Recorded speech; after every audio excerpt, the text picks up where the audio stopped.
Welcome back everyone, or if this is your first time here, welcome to the channel. I am Dylan from All You Can Board, and today we are taking a look at the brand new hero pack from Marvel Champions, which is Quicksilver. I'm going to give you my full review, breakdown, and analysis of every brand new card that is in this pack. If you haven't seen our video that I did for the Wasp, I'll link it up above. I've already done a full review and analysis of that. As well, I've also taken a preview look at the first, I think it's 8 cards that are revealed for Star-Lord, which is just announced and is coming out in May. So you can check that out on the channel as well. This will surely not be the last video I do for Marvel Champions, but it is a pretty exciting one because Quicksilver is a really neat hero with some new things it brings to the table. So without further ado, let me see how short I can keep this one because there's a lot to go over and I don't want to skimp on the details, but let's jump right into it. Kicking things off with the alter ego Pietro Maximoff. So this is a pretty standard recovery of 3, as well as the hand size of 6. Hit points are a little bit on the low side with 9, but with this being a strong candidate to be a protection hero in the deck, it comes in being a protection deck. The hit points you're trying to mitigate even taking any damage in the first place, and as you'll see, Quicksilver's a pretty good defender, so the hit points being 9, I didn't feel it quite as much as I did with a hero like Hawkeye, where you really feel the low hit points. This one didn't seem to matter as much for me. The ability is super powered siblings. This is discard 2 as an action, discard 2 cards from your hand to draw 2 cards, but you can draw 3 cards instead if you have Wanda Maximoff in play. So very, very interesting. It seemed at first that without the team up with Wanda Maximoff, it was just going to be an average ability. I actually got quite a bit of mileage out of this. You can use it to exchange, if you have a bunch of dead cards in your hand, exchange 2 of them to potentially draw into something that you can use there that can, create a new strategy for you on your turn. The only thing you have to keep in mind is that if you don't want to just take, if you have some good cards in your hand already, you don't want to just take the 2 bad ones and discard them and try to draw into more good ones, because the fact of the matter is you're not going to be able to play all the good cards in your hand then. Because of resource costs and everything, you're likely playing, 2 cards from your hand, maybe 3 if you have a bunch of ones that cost 1 or 0. If all your cards are good, you're essentially going to use some as resources, discard them, whereas if you didn't draw them with this ability, you would have drawn them next turn and been able to actually utilize them for their abilities. So you want to use this ability specifically when you have a pretty dead hand all around, or just not a very clear strategy, so that you can potentially draw into something that you can then use the other cards as resources to fund. But overall, I think it's a really good ability with Wanda in play. Discarding 2 to draw 3, you get an extra card and you refresh a bunch of cards in your hand. Excellent ability. That's the key moment to actually use that ability. But otherwise, I think it's a pretty solid alter ego all around. Definitely a little bit flashier than other ones that can be somewhat mundane. So I got some use out of it and I thought it was pretty cool. Moving on to the hero Quicksilver. This is where most of the interesting stuff is on this card. So it's 1s across the board at first glance, which if you first take a look at Quicksilver can seem pretty low and not very spectacular, but I would just say to look at it all as being 2s across the board, and not just 2s across the board, but also 2s that you can split the thwart and the attack between multiple targets. So it brings in a little bit of the giant Wasp hero as well. That being because every time you use one of Quicksilver's basic abilities, you actually get to refresh them once. You can only do that once per phase, phase being the key there. But so you're essentially getting, it's essentially 2, it's just split. The only reason you're not going to take advantage of that is if you were exhausted from something else and you weren't able to utilize that. But the fact of the matter is Quicksilver's whole deck is around, readying and using his hero over and over and over again. So the 1s are just a baseline. You're most of the time not going to be using them for the 1 values. You're going to get cards in play that boost those numbers by a lot. You're going to at least use it twice, which makes them 2s. Quicksilver has a lot of potential to snowball, and it just feels good to play Quicksilver and use his abilities. It's Captain America-esque. Obviously Captain America had I Could Do This All Day, which is kind of similar. This one, because of the deck's inherent ability to ready Quicksilver multiple times with some of his other cards, you're just going to be constantly exhausting, readying over and over and over again to do thwarts, attacks, and all kinds of cool shenanigans. So very, very fun here to play. The one most important thing to note about this that I alluded to is that it's a limit of 1s per phase, not 1s per round, which means that you can do 2 attacks or 2 thwarts or an attack and a thwart, whatever baseline on your turn. He's going to ready at the end of your turn. You get a free, essentially, defend on the villain's turn, because as soon as you defend, he's going to ready because of his ability. So there's no reason not to defend at least once with Quicksilver. You get a free one, even if you just have a base of 1, you're mitigating that damage by 1. You're probably going to be boosting that defense. There's multiple ways to do it in the base deck. You can build a deck around having a really high defense value. you're likely going to be mitigating damage like crazy. And if you really need to in a pinch, you can defend a second time against a minion attack or whatever the case may be to really stop the damage from coming in. So that's the key here, is that it's once per phase. So you're going to be doing this on your turn and the villain's turn and still ending up with a ready Quicksilver that you can utilize in a multiple amount of ways. So don't sleep on that ability. That's the thing that went over my head the first time I read it, but in practice, it's been invaluable to be able to get that free defend, especially when you build up the defense value. So overall, very, very cool hero. My one problem with characters like Wasp was that the deck was super, super interesting, but I found that the hero card was a little bit more muted, so to speak. So Quicksilver, on the other hand, is just a very exciting hero card based on itself, and it has a very, very strong deck of cards to support it as well. So Quicksilver, awesome card, awesome hero card, I should say, and let's jump right into his actual Quicksilver cards. First up is Scarlet Witch, which is a Quicksilver specific ally. At first glance, might not be super exciting because of the fact that it has a 3 cost and only gives you 1 thwart, 1 attack. The HP is 3, which is pretty standard, or I would say average for that cost. But the ability has very, very high ceiling when it comes to potential. So you're basically, every time you thwart or attack with Scarlet Witch, you're going to be drawing an encounter card off the villain deck, discarding it, but the amount of boost icons that are on there is going to increase Scarlet Witch's thwart or attack. So not only are you discarding an encounter card off the top of the deck that you normally would have had to draw, and if you have some way to peek at cards with other heroes and whatnot, you might be able to time it to be able to discard cards you do not want to draw. But besides that, you're getting those boost icons and boosting your stats. Now, on average, you're probably going to be hitting, a boost of 1, maybe 2, so that you can think of this as like a thwart 2, thwart 3, attack 2, attack 3. Not reliably, sometimes you'll get a 0, but sometimes you'll get a boost of 3. And I can't tell you how unbelievable it was to play a game where I flip a boost icon of 3 and realize that I end up thwarting for 4 with Scarlet Witch, because it feels great. It's super, super helpful. And even when it doesn't happen, you're getting at least a 2 or a 3 out of it. So overall, I think Scarlet Witch is a super, super solid ally. I use her a lot. And even on top of that, you have all the team up mechanics. So just like I mentioned with Pietro Maximoff, having Wanda in play opens up way more opportunities to use that ability off of the alter ego form. But even beyond that, there's a team up card later in this deck. And I'm sure there will be a team up card that's in the Scarlet Witch deck that gives you more options as well for Scarlet Witch being in play. So there's multiple reasons to love this card. It obviously is just a great chump blocker if that's all you want to use it for. But beyond that, it just has a really strong ability and a really high ceiling for potential. So very, very cool card. Don't sleep on this at the first glance. You'll get a lot of mileage out of it. I pretty much played in most of the games I had, or I was trying to get it into play. Very cool card. I had a lot of fun with it. Next up, we have 4 copies of Always Be Running, which is a key card in this deck. I would look at this as the Wakanda Forever of Quicksilver. For Wakanda Forever is obviously in the Black Panther deck. So you have 4 copies, and the entire ability is it's a 1 cost, hero action, ready Quicksilver. Obviously, Quicksilver's entire MO is just readying and exhausting over and over again, multiple turns.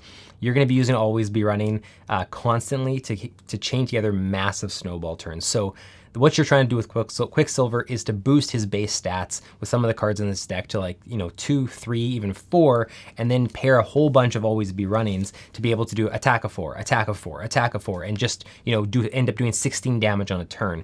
So very, very key card in the deck. It's even better when you get multiple ones in your hand, because then you can do multiple attacks, multiple thwarts on a hero that already could do multiples. So you're going to be using this a lot. This is a card you don't want to necessarily get rid of unless you're doing something better. You want to specifically be trying to chain or plan your turns around having these in your hand. Very, very good card. Likewise, it also pairs unbelievably with friction resistance, which is just a tease. I'll talk about that when we get to the friction resistance card, but that's a key combo you're going to be wanting to utilize. Overall, one of the better cards in the deck, one of the best cards in the deck, I should say, and one that you're just going to be using at least a few times every game that you play. So key card. Let's move on to the next one. Next up, we have fittingly 2 copies of Double Time. And Double Time is fittingly a 2-cost card, so 2s all around. This is a really good card. It has tons of flexibility, and flexibility is very, very key in card games in general, but in Marvel Champions, I find, especially when you're playing solo, because you're trying to do so many different things. This card is one that lets you kind of choose where you need to focus your time. So 2 cost, you get to choose 2 of the following, and there's only 2 options, which means you can do each one once, or you can do either one twice. Either deal 2 damage to an enemy, or remove 2 threat from a scheme. So you can do both, or you can do 4 damage, split amongst enemies, or to 2 separate ones, and same thing with the threat. You can remove 4 threat from a single scheme, or you can split that 2 and 2. The flexibility is what, again, makes this so good. It's the fact that depending what situation you're in, if you're really needing to remove threat, if you're really needing to deal with some minions or get some damage in on the villain, you're able to do that. I found that in solo play, this was extra great because I'm already trying to do, especially in a protection deck, I'm already scrambling to try to do so many different things and manage so many different problems that are arising, that being able to deal with 2 different problems at the same time, or just say, hey, right now I really need to deal with this one, is a key thing. So I thought this was a really, really good card. I used it a lot, and I think that you'll probably get a lot of mileage out of this one. So this is one that you're going to be playing a whole lot. That is double time. Let's move on to the next one. Okay, Maximum Velocity, one of my favorite cards in the deck. Now this is your finisher card, or your fireworks card, whatever you want to call it. It's a 2 cost. You can only use max 1 per phase, and there are 2 in the deck. Hero action, you get +2 thwart, +2 attack, and +2 defense until the end of the round, not the phase. Unbelievable card in this deck.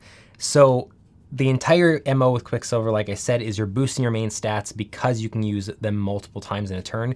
So by playing this card, just this alone with your base stats, it essentially becomes that you have now 6 attack or 6 thwart or 3 and 3. Like, it opens up so many possibilities without even considering if you have always be running in your hand and other ways to refresh. So baseline, it's already great, but the big thing to note with this card that you cannot forget is that it is until the end of the round, which means that defense you gain is going to carry over into the villain phase, where you get a free defend already because of Quicksilver's ability.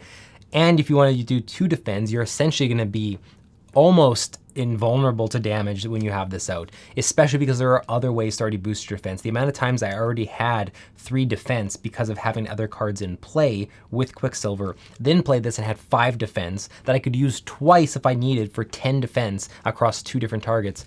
It's just such a, like, you get this huge swing of a turn where you do a bunch of damage or a bunch of thwart, get a ton of stuff under control, but yet you don't feel hindered when you go to the villain phase because you also have it still in your pocket to do all the big defense on. I cannot stress how important this card is as both a finisher, as both a tide turner, as the fact that there's cards in the deck that allow you to shuffle these cards from your discard pile back into your deck. You're going to be using these multiple times. Anytime you have one in your hand, you want to try to take advantage of it.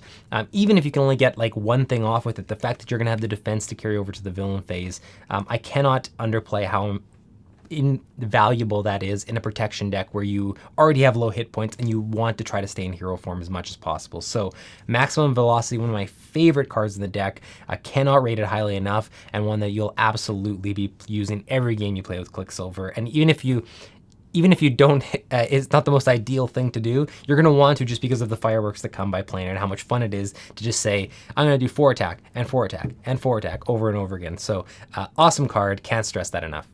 Next up, Speed Cyclone. This card, in my experience personally, I have found to just be decent. Now, it's a good card and has a really strong ability, but here's where I ran into problems with it. So it is stun X enemies, or X is whatever you paid for it. So whatever you pay, that's how many enemies you're stunning. When I played solo, very often when this ended up in my hand, depending on which villain you're playing, I would just end up where the only thing I'm caring about stunning is the villain. Or a single minion or something, that there's a lot of damage that's going to be incoming. So I'm essentially paying 1 to do a stun. There are other ways in this deck to do stuns. There's other cards in the game that offer way more effective ways of stunning enemies that I don't think that that's necessarily the most effective way to do it. In a jam, it can definitely help. But I think you'd mostly obviously want to be doing it when you're stunning multiple enemies. But even when you do that, you have to consider that, say you paid 3 to stun 3 different enemies on the board. That's 4 cards you're spending from your hand when you include this one, potentially, unless you have like a 2 resource card. But let's just say in a worst case, you're spending 4 cards to stun 3 enemies. You're essentially spending most of your turn that way. Quicksilver is going to be able to get a couple different base attacks or thwarts in, but you're spending the majority of your turn stunning. By the time it goes to the villain, it's essentially a delay tactic. All the stuns are going to come off. You're going to get an encounter card, come back, and you're going to be back where you started. So That's not always the case. I just found that in my time of playing solo, that's would end up being what would end up happening for me playing it, and I just often just decided to use it as a resource to do something else that I found to be a little bit more effective or a little bit more pushy to get more hit points taken off or more thwart taken off or really progress the game forward. So it's a good card that I'm sure there'll be situations where it's going to be like you're going to be super happy that you had it in your hand, that you're able to play it. I just found that with all the other things I wanted to do in Quicksilver's deck and was spending resources to do, it more than often than not just ended up being a resource for me. I used it once and I remember it really helping the time I used it, but that's once out of multiple games and multiple scenarios where it would just otherwise would be a resource. So I think in a multiplayer game where Quicksilver can go and stun a whole bunch of stuff, and then there's more turns to come where they don't have to worry about like what state or being left in hero form because there's stuns across the board, that changes things a little bit, and it creates more situations where you're acting as a support, stunning them, and then everyone else can do a whole bunch of stuff still. In solo and in practice, I found that to be not quite the case. So still a good card, but again, I think it's gonna be very depending on the villain you're playing and the situation you're in and whether it's solo or multiplayer. Next up, we have Serval Industries. So this is a 1-cost alter ego action, which is exhaust it to shuffle 2 Quicksilver cards from your discard pile into your deck. Very good card, especially because of its low cost. The only downside that I found with this is that so much of playing Quicksilver as a protection hero was trying to stay in hero form as much as I possibly could. And that's how I played it. I mean, it's not saying everyone has to play it that way, but I just found that based on Quicksilver's high defending and knack for being able to stay in hero form and then not take damage, and he has some great allies to come in and chump block anyways, your whole goal is to stay in hero form. Because this is an alter ego action, you're not going to go to alter ego form just to shuffle cards, and not very often anyways, that you have to really be going into alter ego for another reason or have been flipped to alter ego by your obligation to get more mileage out of this.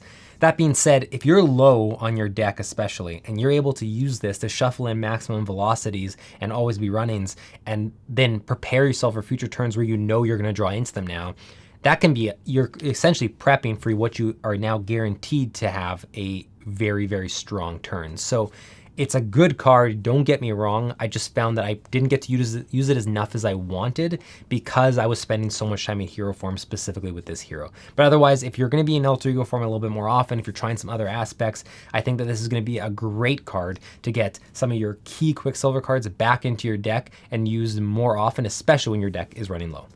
Okay, so next up is the first and what I would call a trilogy of cards in Quicksilver's deck that are very similar. So my thoughts on each one are going to be the first one I'll spend a little more time on. The rest are going to be very similar in thoughts. They all kind of do similar things. So this is a 2-cost upgrade that specifically says Quicksilver gets +1 defense.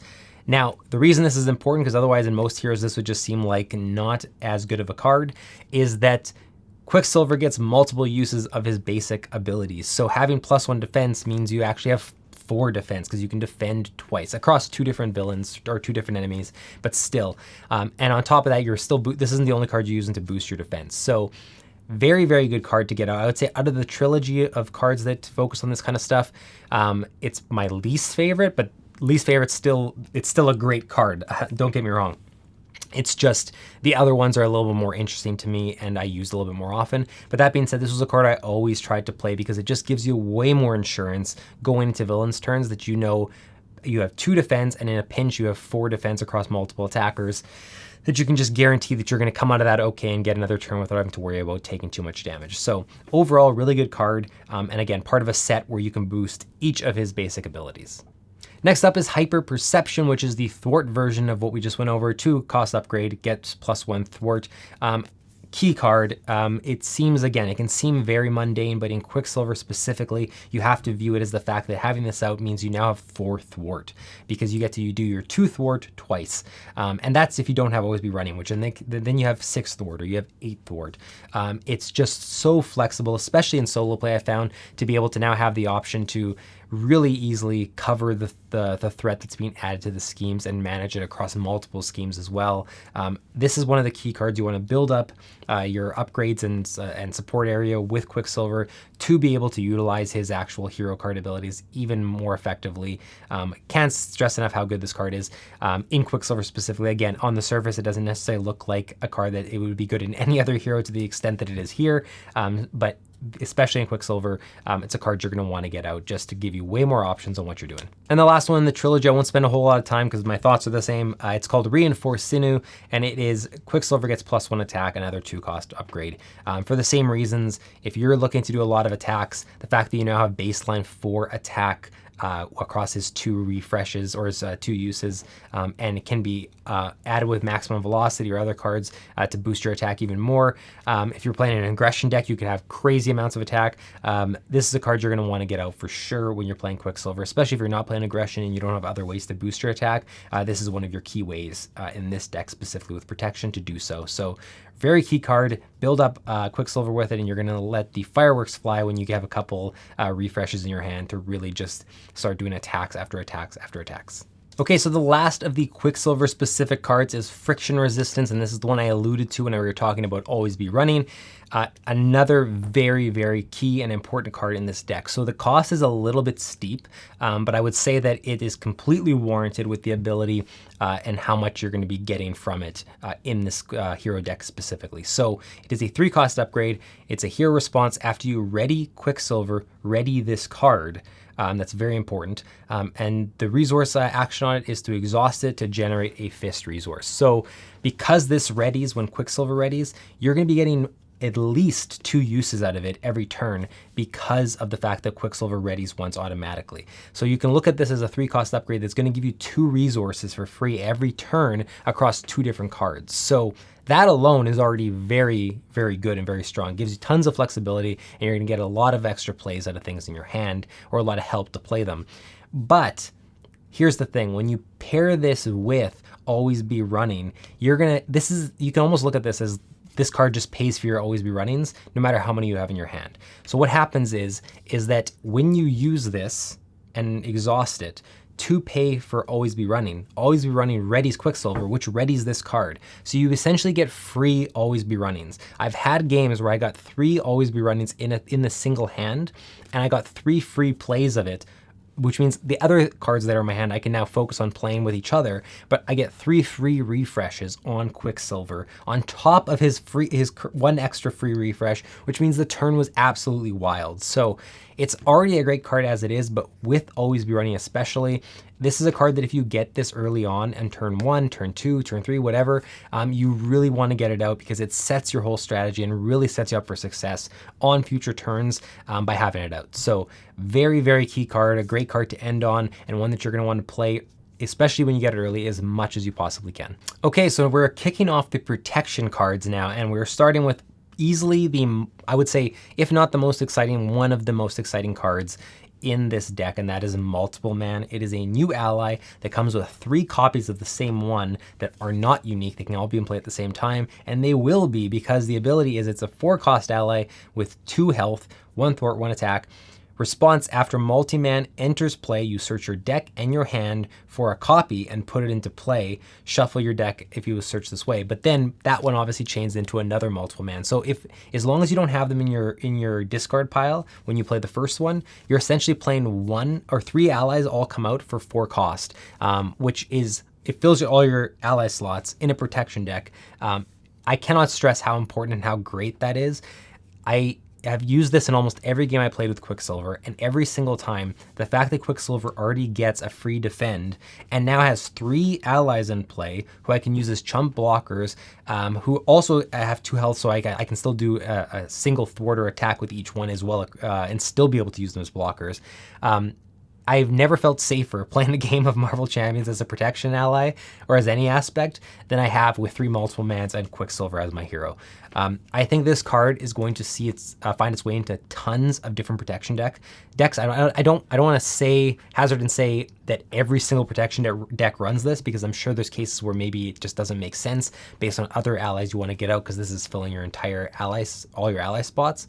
but I have to imagine that this is going to open up a ton of possibilities for protection heroes, for protection decks, and it's going to end up in a lot of combos and a lot of situations in heroes that already exist, but also heroes that are yet to be released. So I think that you're going to see a lot of this card. If there was one reason, if you weren't interested in Quicksilver and you're wondering if this pack is worth it to buy for deck building purposes, the one card I would say that is probably more important over any of them is Multiple Man, because I think that has the best chance of finding its way into a bunch of other decks. So very, very good card, very interesting card, and especially in Quicksilver, you will feel like you have no danger coming your way whatsoever, especially if you're playing solo, when you have 3 Multiple Man on the board and Quicksilver's ability to get a free defense. So awesome card. Okay, next up, Warlock, another ally for protection. This is a 3 cost, 3 health, 1 thwart, 1 attack as well, that specifically says, action, spend a mind resource to heal up to 2 damage from Warlock. Now, I will be the first to admit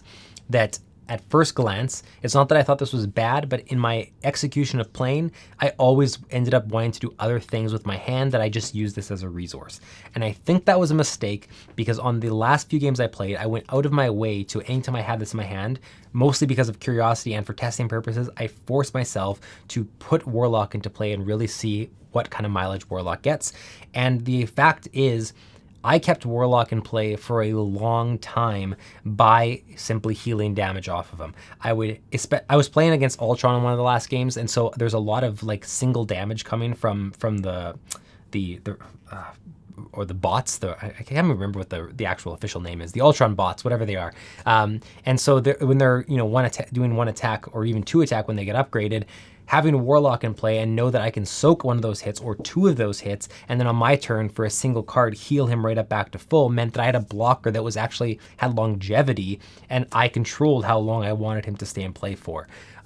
I got tons of use out of Warlock. He stayed in play multiple rounds, and even though his stats are low and you're not doing a whole lot with the thwart or the attack, being able to, take an attack from a minion for 1, then do a thwart or an attack, then heal him back to full and get a fully refreshed Warlock is really, really valuable. So I wouldn't sleep on this card, and maybe you guys wouldn't, maybe I just did because I'm an idiot, but I definitely did at first. But when I went on my way to play him, I realized the strength there. So I don't think he's overpowered, I don't think he's unbelievable, but I think that in the right deck, and especially in decks where you could increase the health of these allies from higher than 3, that you'll actually get even more use out of Warlock. So a really, really good card in my experience, and one that I think will probably make its way into other decks as well, just because of the flexibility and the longevity you're gonna get out of it.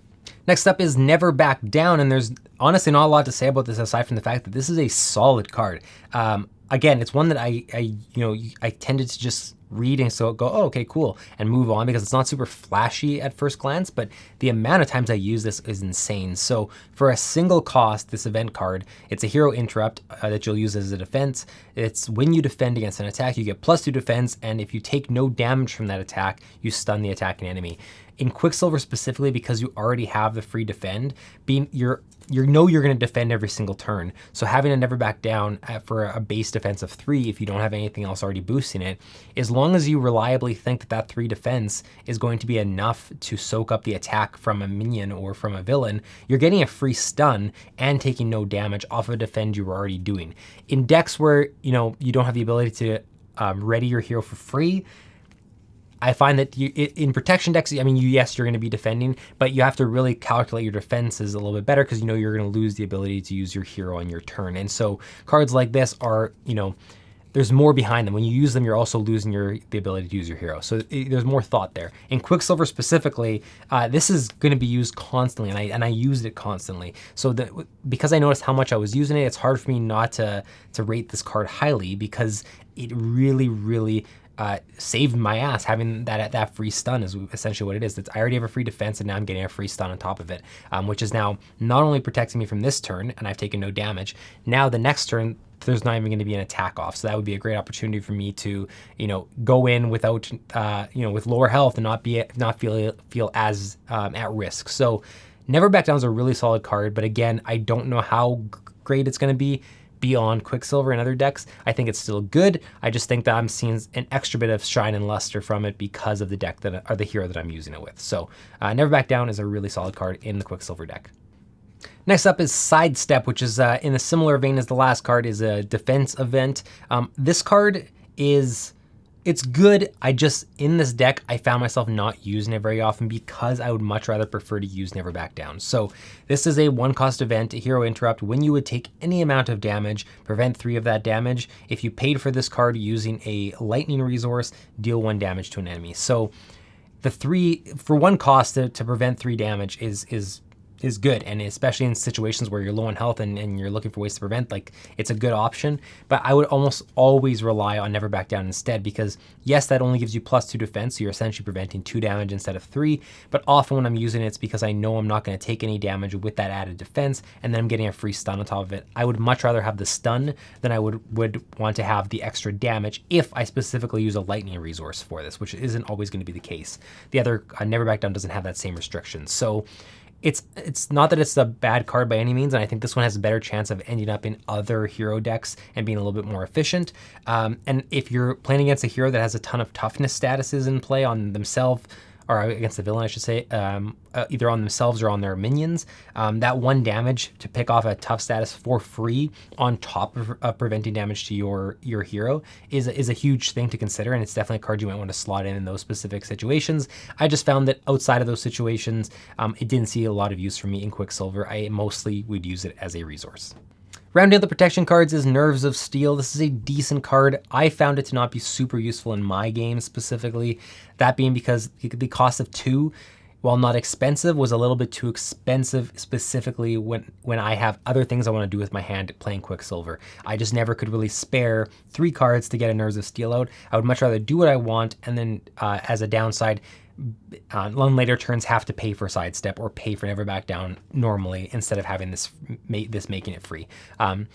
It's good.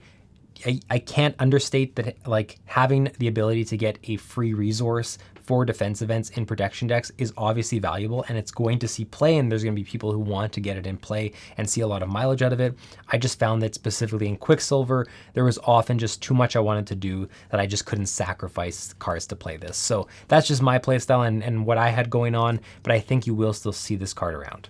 Next up is the first basic card, which is Order and Chaos. This is a team-up card, much like we saw with the Wasp and Ant-Man decks. This is Quicksilver and Scarlet Witch. So you can have a max of 1 in your deck, and it's a hero interrupt. Obviously, you have to have both heroes in play. When a treachery card is revealed from the encounter deck, cancel its when revealed effects and deal 2 damage to the villain. So there's no doubt that the ability is powerful. The problem I had is that without the Scarlet Witch hero being out yet, it's just a little too unreliable. Yes, the cost is low. Yes, you cancel a treachery card and you deal 2 damage on top of it. And I have gotten it out and been very satisfied. I've also had Scarlet Witch in play and just not drawn a treachery card, so I couldn't use it. I've also drawn treachery cards and just had this in my hand and it's been dead because Scarlet Witch wasn't in play. I think if you're playing specifically with a game where you have 2 players controlling Scarlet Witch and Quicksilver, a card like this is going to be much more valuable and will probably have its rating boosted a lot higher. But for right now, unfortunately, it ended up just being a resource in my hand more often than not. But you can save yourself by, getting rid of some really, really nasty treachery cards for a single cost. So can't understate that ability. It's going to need, we're going to have to wait till March for it to see its full value, unless you already have your hands on Scarlet Witch, and then I think it'll be a lot more powerful. And because it's basic, this can actually go into Scarlet Witch decks or Quicksilver decks. You can decide which one you want to play it in, but it'll be just as valuable if you have both heroes in play. Next up is Adrenaline Rush, 3 copies of it, 1 cost upgrade, hero action, discard it. Your hero gets +1 attack till the end of the phase. Might not seem very flashy, and it's not, but in Quicksilver specifically, obviously this is not just +1 attack. This is if you have 3 refreshes, it's +3 attack. If you have just your base one, it's +2 attack across both times you use it. So you have to factor it in that way. You will get use out of this for its very low cost to have solid turns. The problem I have with this, honestly, is just I would much rather play maximum velocity. You get a higher boost to your attack, you also get the boost to thwart, and you also get the defense on top of it for only 1 extra cost. It's a much better card. And the other problem I have with this card is that in non-Quicksilver heroes where you're not getting double usage out of it, I just don't actually think it's that great. Like, there's other better ways to boost your attack, even if you're not playing aggression in some cases, that I don't know how many heroes are going to want to slot 3 copies, especially of this, into their deck. In Quicksilver, I don't know if I would keep it in the deck if I'm modifying it. Like, this is obviously the base deck, the cards that come with it. I don't know whether I would keep it in. I would consider maybe a couple copies, but again, the maximum velocities, you can reliably get them in your hand, especially by shuffling them from your discard pile into the deck. You can get them a few times, and anytime I have maximum velocity, this just becomes useless to me unless I want to play both and get another boost to my attack, but generally I'm not doing that. So, okay card, not super exciting, and beyond Quicksilver, I think it's probably mediocre at best. Moving on to Civic Duty, there's not a lot to say about this card because it is identical to Adrenaline Rush, except for the fact that instead of +1 attack, it's giving you +1 thwart. So all my sentiments are pretty much echoed from that card. Again, it's good in Quicksilver. I don't know how good it really is in other hero decks. I think, again, it's probably mediocre. And again, even in Quicksilver, I would just much rather use maximum velocity. But you're going to have times where you don't draw it, and maybe you just need a little bit of an extra boost to your thwart to be able to get a couple more in. So still okay in Quicksilver. Still, I shouldn't even say okay. Still decent in Quicksilver. But again, beyond that, I don't know how much you're going to actually play this card. Moving on to the obligation, which is Need for Speed. Not a lot to say here. It's a pretty standard obligation. Everything you come to expect. The second option on the obligation is you exhaust your identity to with the drawback being you cannot ready your identity until your next turn ends. That's a pretty bad drawback for Quicksilver because his entire MO is about readying and exhausting. So you're generally just going to take the top one unless you're in a situation where you think you can go a whole turn without using Quicksilver. Because if you exhaust as Pietro with the top one, you might have a way to flip back and always be running to ready him and then get some more use out of him. So I would say it's a pretty standard obligation, nothing you haven't seen before. Okay, let's talk about the Nemesis cards of Quicksilver. We'll start with the actual Nemesis himself, which is Avalanche. It's a relatively annoying card, but I wouldn't say that it's all too powerful compared to some that we've seen. It's 4 health, 1 scheme, 2 attack. He has Insight 2, which means that as soon as you reveal it, you're placing 2 threat onto the main scheme, which obviously could be a difference maker, especially on low or schemes that have low thresholds. This 2 from drawing Shadows of the Past and having to put this into play could be a really bad thing for you. But the When of Revealed ability of each player must choose to either take 2 indirect damage or exhaust their identity. Exhausting your identity as Quicksilver is obviously bad, but because this doesn't have the same restriction as the obligation where it says you can't ready until your next turn, you can easily use always be running to just unexhaust, or to ready, I should say, and get more use out of your turn. And if you don't want to do that, if you don't have those cards in your hand, taking 2 damage likely isn't the end of the world. And if you're that low, you can just do the other ones. So with 4 health, it's not too hard to deal with Quicksilver. If you boosted your attack by 1, using both of your basic attacks that turn, you can kill Avalanche. So I don't think I'll have a whole ton of trouble getting rid of them. But again, the Insight and the 2 damage could put you in a little bit of a jam that you didn't expect to be in. Extortion of Seismic Proportion, very nice rhyme there. Very, very boring side scheme. Literally just Insight 1. As soon as you reveal it, you put 1 single threat on the main scheme, which isn't all that big of a deal. While it's out, you have to deal with this side scheme before you can deal with the main scheme, but you're only gonna have 2 threat on it per player. So all things considered, very, very easy to deal with. Not a whole lot going on, and not a lot to be worried about. This is a really, really manageable side scheme. Okay, let's talk about Earthquake, because this is the worst of the Nemesis cards for sure. And at worst, by worst, I mean it's a great card for the villain, but not a good card that you're going to want to see. So it's a Treachery card, Insight 1, so you're going to add a threat to the main scheme from it coming out. But when revealed, you have to discard 2 cards from your hand and exhaust your identity, which is awful. So discarding 2 cards from your hand, they're not random, you get to choose. But again, if you're already in Quicksilver form, that's almost half your hand right there, putting you down to 3 cards, limiting you by a lot on what you can do. And on top of that, you're exhausting Quicksilver, which means that if you're going to end up wanting to unexhaust him or ready him, I always say unexhaust, it's ready. If you're wanting to ready him to using Always Be Running, you're spending 2 cards out of your 3-card hand potentially to do that, which leaves you with 1 card. You're essentially not doing much on your turn because of Earthquake. This is a really nasty card. There's 2 of them, and it even has a really a boost function on it too that causes you to exhaust potentially. So this is one you don't want to see if you've had all your Nemesis cards added in, and I think it makes up for the really mundane and boring side scheme. And lastly, let's talk about vibration resistance. This is an attachment that is, you attach it to Avalanche specifically if you're able. If you can't, you're going to attach it to the villain. In my experience, you're mostly attaching this to the villain because you deal with Avalanche fairly quickly. You reduce the damage the attached enemy takes by 1 for each attack. And to get rid of it, you just have to exhaust your hero and you can discard it. So all things considered, I didn't actually think this was that big of a deal. Yes, reducing every single attack you do by 1, especially with Quicksilver who's attacking him multiple times, means that you're, it's annoying. The villain is stopping a lot of damage that would potentially be coming in. But if you're doing attacks of 4 or 5 already, reducing by 1 maybe isn't a deal breaker. But on top of that, getting rid of it is super easy with Quicksilver. You're already going to be using him and readying him over and over and over again. To use your last ability instead of using a basic ability to just get rid of this card, it is not that big of a deal. So I think that it's pretty manageable to deal with, and it's, if you don't want to deal with it, I think you can leave it in play for a little bit and not feel like you're too set back. So all things considered, all these cards not crazy except for Earthquake. I would say Earthquake's definitely the worst one. This one is, all things considered, pretty manageable. Let's talk about the player cards that you get that you can use for deck building across all the heroes. The first one is the Aggression card, and it is Brute Force. You get 3 of them, 1 cost upgrade. Your hero gets +1 attack. Your basic attacks gain Piercing. Force response after you make a basic attack, though, you have to discard it. I personally don't think that this is that great of a card.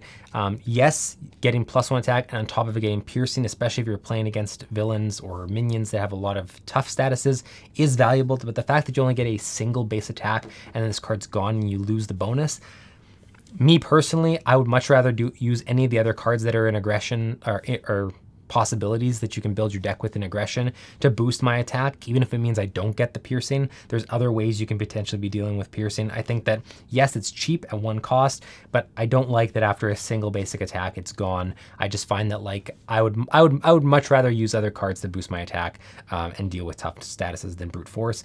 There could be some combos that I'm unaware of, or things that you might know of that make you a little bit more excited about this card. But at first glance, without having really play tested it in other decks yet, I just don't think that it's all that exciting. But again, time will tell. That's just my first impression of it.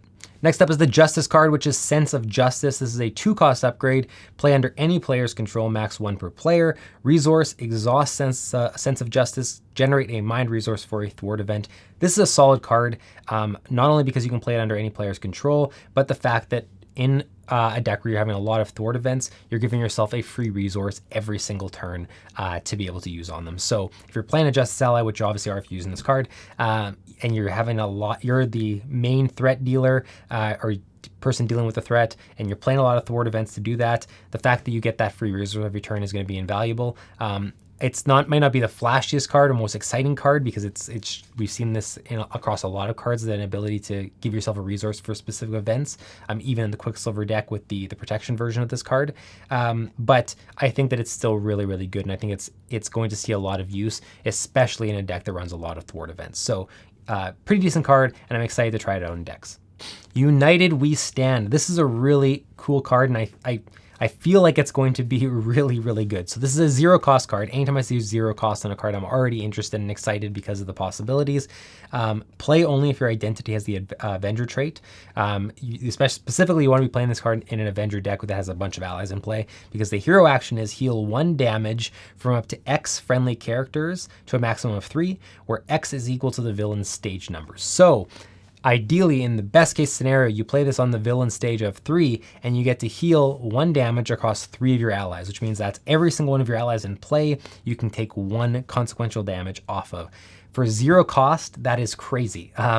You're wanting to get the most mileage out of your allies that you can when you're playing leadership decks, especially for some allies that are really, really powerful, and you want to just extend the longevity of them as much as you can. Healing 1 damage off of all of them for no extra cost from your hand. Again, you have to be on villain stage 3 to do that, but even if you're on villain stage 2, healing 1 damage off of 2 characters is super, super good. So very good card. I think it's less good if you're on stage 1, obviously, because you're just healing a single damage. It still costs 0, so it's why not do it if you have it in your hand? But I think this is especially good when you're playing those expert level heroes or villains and you're on their final stage. I think this is going to be one of those cards that just shifts the tides for you and really gives you a little bit more fuel in the tank. And lastly, we have the basic card, which is Beat 'em Up. 2-cost event, hero action, deal 1 damage to the villain and each minion engaged with you. I think this is super situational, and because it's so situational, even when you have the right situation, I don't think it's amazing. I think that this card's not going to see a whole ton of use. Again, against a villain like Ultron, dealing 1 damage to the villain and every single one of the bots that are in play, obviously very good because you can clear the entire thing. You can clear everything potentially if they only have 1 health. But beyond that, the 1 damage to the villain, if it's taken off a tough status, great. If it's not, it's just a single damage. It's usually not going to be a huge big deal. Each minion engaged, depends how many minions are engaged, depending how much 1 damage helps you. It could be useful. I just don't see myself slotting especially 3 of them into a deck unless I'm really playing a villain where I know I'm going to get the use out of it. So I would say it's mediocre in the right situation. Probably goes up to being a good card. I don't think it's exceptional, but we'll see what villains still come out that maybe this makes it a little bit better, or which decks can utilize this in a way that makes it a little bit better. Okay, so my final thoughts on Quicksilver. What do I think about the hero? I think that Quicksilver is a pretty solid hero, and I think that more than anything, let's take away strength level, power level for right now. In terms of fun, I had a lot of fun playing Quicksilver.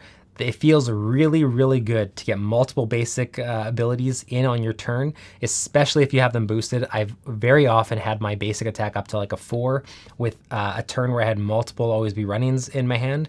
Being able to do 16 attack across 4 different basic attacks with Quicksilver feels amazing. I can split that damage around. You can add in a thwart here. You can then get a massive defend on top of that and not feel like you just left yourself super vulnerable like some other heroes would feel. Tons of fun, and there definitely is strength there.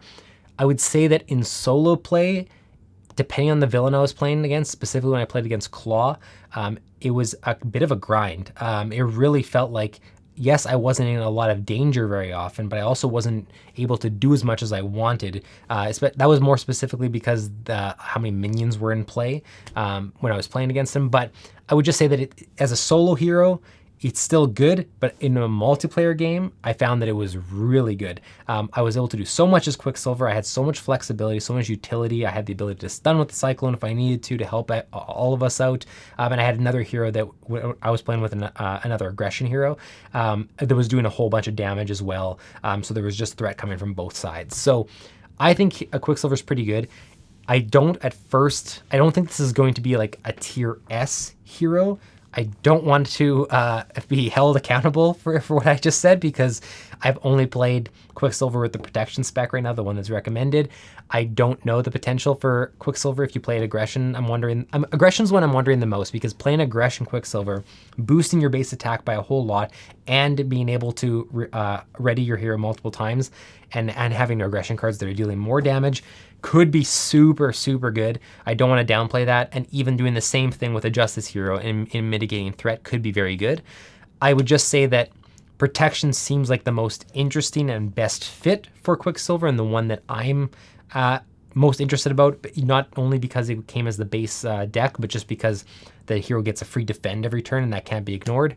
But I just wonder whether or not that Quicksilver will have the same ceiling as heroes like Doctor Strange and Captain America and stuff, or whether it's going to be somewhere in the middle tier. So based on the most recent heroes, I actually still think the Wasp was actually a more powerful hero. But again, she's playing a very aggression style of deck where you're dealing a lot of damage. Sometimes that can just feel more powerful when really defending and having like the feeling of invulnerability is just as powerful. It's just not quite as flashy. So I think Quicksilver's a solid hero. I think if you're looking for a hero that is going to be fun, you can't go wrong. If that's what you're most wondering, is am I going to have fun playing Quicksilver? I personally do. Depends how much you enjoy the ready and exhausting playstyle. I think that's super fun. Let's talk about the deck building potential. So if you're looking for more deck building options out of a deck for other heroes you have, I don't necessarily think this is a must buy. The only card that I would say, if you build a lot of protection decks, or if you want to boost your protection deck building capabilities, having multiple man is going to end up being essential, I think. I think that's going to end up being in a lot of protection decks. If you're reading up a lot of deck lists, I think you're going to end up seeing a lot of people put multiple man into protection decks, and you're going to wish that you had that access to that card. So for that alone, I'm not saying buy this just for multiple man, but you're getting a really, really good set of 3 cards there that are going to end up in a lot of protection decks, I think. So that alone gives it some extra reason for deck building purposes to get. Also, if you're going to be getting Scarlet Witch, the team up aspect, you're going to want to have both of these no matter what, especially because I'm sure there's going to be cards in Scarlet Witch, especially whatever the team up card is in Scarlet Witch is going to be able to be built into the Quicksilver deck if you want, potentially as well. So very, very cool. You also get Warlock, which is, if you're a fan of other allies, there's another really cool protection ally in there as well that I think is actually pretty decent. So overall, I would say that this is definitely not one that you want to skip on first glance. If you don't play a lot of protection though, I don't think there's a lot of reasons to own this deck, and if you're just looking for deck building options. If you're not a big, like, if you're not sold on Quicksilver, if you don't build a lot of protection decks, if you don't need more protection cards, you can probably skip this one and you'll be fine. But me personally, I'm super pumped to have multiple mana in my collection and to be able to build some really cool protection decks with other heroes with it. And I just have a whole ton of fun playing Quicksilver. So that's my final thoughts on it. If you've already played Quicksilver, let me know in the comments what you think. Let me know, especially if on any of my thoughts on these cards you think I'm off base. When I did the Wasp video, I got some really good comments in the comment section, especially on Ironheart, which made me rethink a lot of what I had said about that card. And that's the beauty of doing these videos and being part of this community, is that everyone plays this game differently. Everyone focuses on different aspects. Everyone has different opinions on cards. And it's so much fun to talk about that and see how other people are utilizing things, to come up with other combos that I didn't think of, because I'm sure there's no way I know of every single combo with these cards, having first just played the Quicksilver deck a whole bunch of times. So let me know in the comments if you found any other use for these cards, if you have enjoyed playing any of them in other decks, or if which aspects you've enjoyed playing Quicksilver as besides protection. I would be interested to hear all of it. I'd love to have a discussion with you, and let me know what you thought about my thoughts on the cards as well. Otherwise, thank you so much for watching. If you like this video, please consider subscribing, liking, commenting, being a part of our community as we grow. We're gonna have tons of more Marvel Champions content coming out. Obviously, Scarlet Witch content will be coming out at the beginning of March. We'll have Galaxy's Most Wanted content, tons of it, starting in April. And anytime we get any more new announcements like we do with Star-Lord, I will for sure create content for that as well. So thank you so much for watching, and I hope I see you around on our future videos. See you in the next one.